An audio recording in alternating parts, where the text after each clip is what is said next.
Now, regarding the exercise, I would like to ask the head of the General Staff to report on one another event. You mentioned it briefly. I'm talking about the test of the Burevestnik missile with the nuclear propulsion engine that has an unlimited range.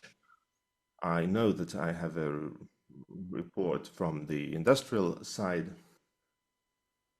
I know what the ministry thinks about this unique weapon that has nothing like that, no counterparts around the world. When we first announced that we were working on such a weapon, even high-profile specialists told me it was a great objective to strive towards. It was a worthy endeavor,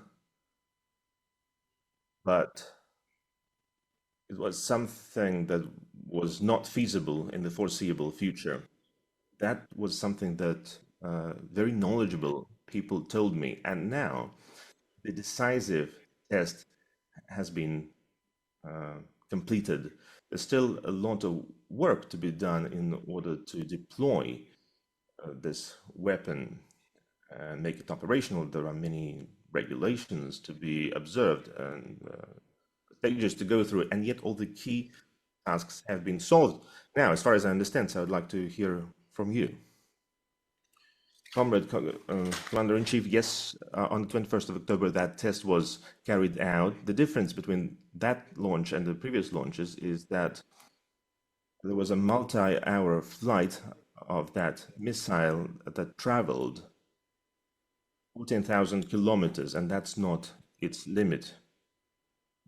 Right, it was powered by a nuclear propulsion engine, and the technical characteristics of the Burevestnik missile allow it to be used against protected sites anywhere. During the test flight of the missile, all the vertical and horizontal maneuvers were done that had been planned to demonstrate that this missile can overcome any defenses. 14,000 kilometers, right? Yes. And how long was it in flight? About 15 hours.